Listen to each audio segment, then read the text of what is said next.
Good morning, everyone. I'm Kelly Melanson, and this year, this newsletter is going to be via video instead of words on a page. I just thought I would touch base, easier to talk through things. Um, and I just want to say how much I miss seeing everyone this year. It's been a really hectic year for all of us. So I just wanted to touch base and hope everyone is doing well. And I want to also mention some things about what to prepare for this year for tax season. But first, I want to talk about CERB and how that's changed. So if you were on CERB at all this year, I want you to know that there are going to be some income thresholds on your income tax return this year. So I believe with CERB, it's about a $68,000 income before they start clawing back. And with the new CRB, it's going to be a $38,000 threshold where they could start clawing back 50%. So be careful there if you are collecting. You may be paying some of it back. And so some of the things I want to talk about are year-end house cleaning. So tax time's around the corner. We know it gets a little crazy and everyone's running around looking for receipts. So I want to try and bring some organization to that. So medical. Medical is something, and donations actually, are two things where I find a lot of people forget about, or they didn't realize they could claim.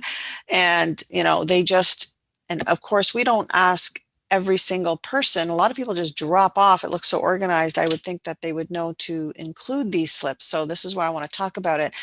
So I know throughout the year you can do donations, you can, get a prescription and that, and then you lose receipts. And, what I recommend for medical is you can go to your doctor, or you can, not your doctor, sorry, you can go to your pharmacy and get a statement printed out. They can sign it, and then that's good to go for CRA purposes, as well as any chiropractor, massage therapist. You can get statements at the end of the year from them as well.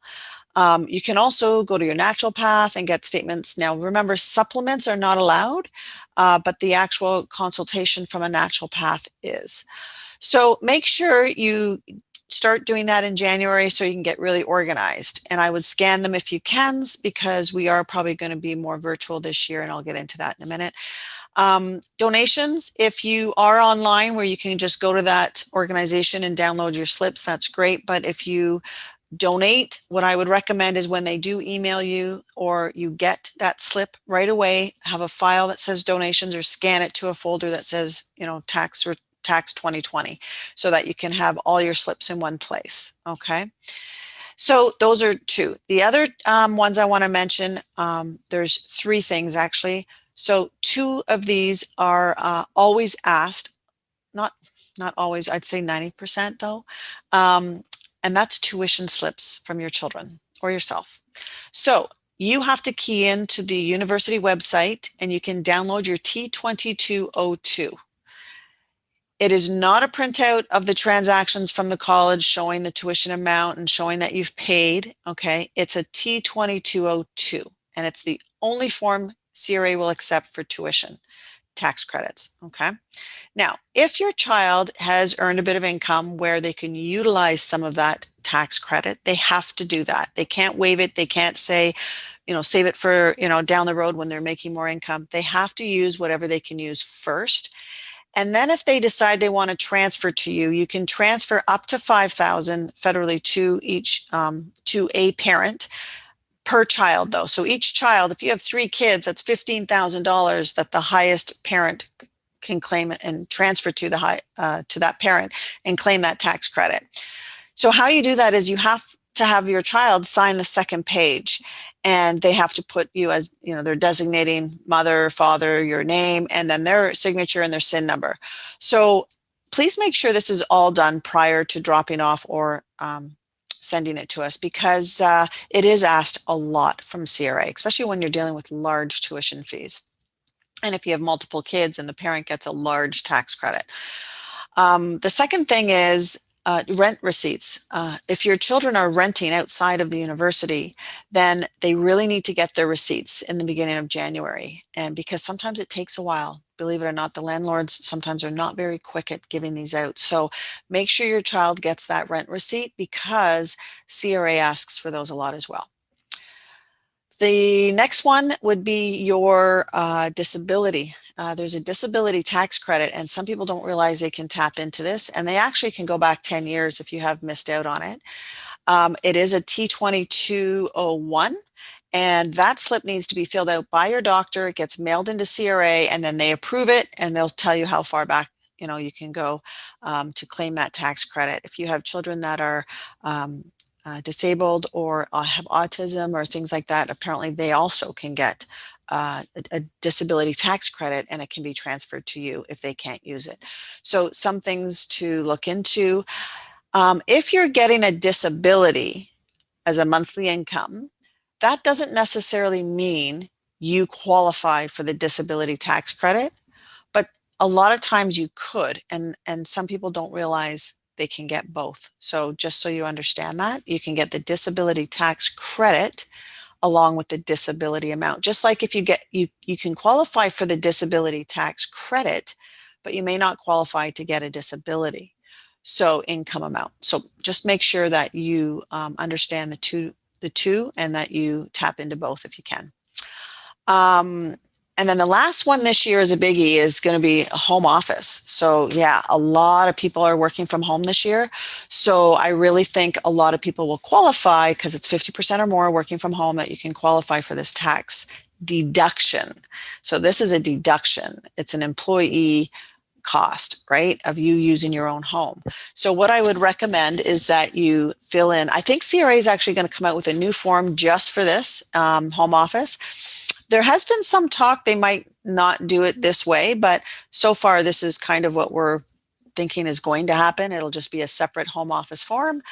And that is probably going to be a T2200, or they might, add a number or letter at the end for just this form. But I'll keep you posted in that. If you are working from home, by all means, email me in January, when hopefully we'll know more by then.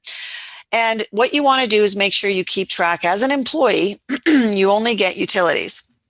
So that would be heat, hydro, and I do believe internet would be part of that, because how can you do your job otherwise?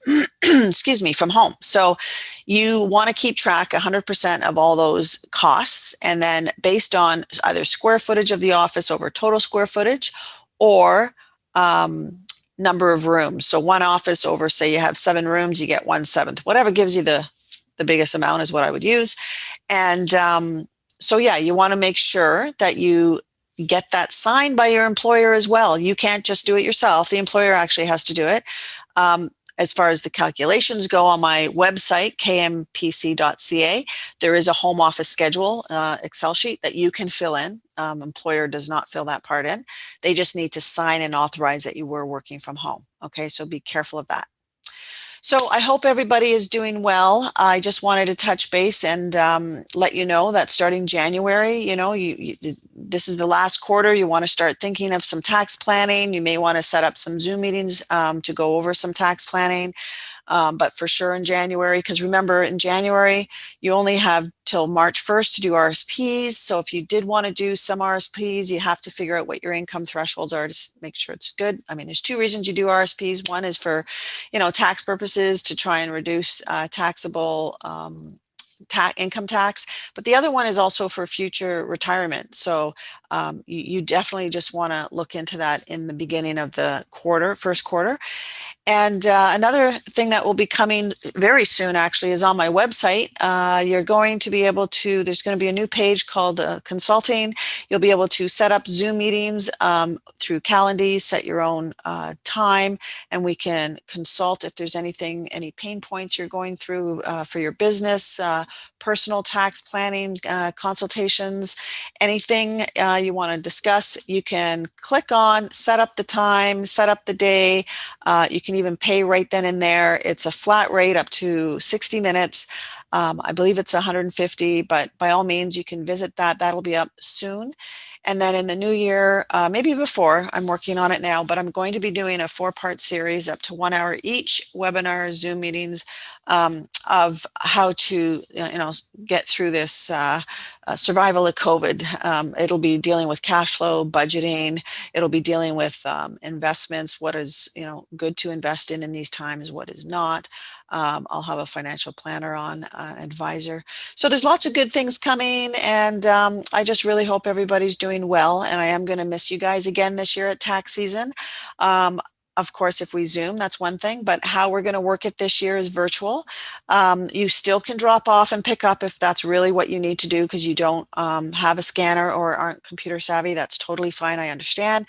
But we're going to try it a little bit more virtual this year using a program that is more secure. Please do not email me any tax information through just normal email this year. I am going to try, I'm getting something set up that hopefully we can request information. It's a little more secure, but there's other ways we can send via computer, more encrypted, more security. So please just contact us before sending anything and we can help you through that. Okay. So, and that's it. So I hope, again, everyone's doing well. I really miss seeing everybody. I'm going to miss seeing you again this year, but let's hope we get through this. And if we all work together, it'll be a lot easier to get through. So take care and we'll talk soon. Bye-bye.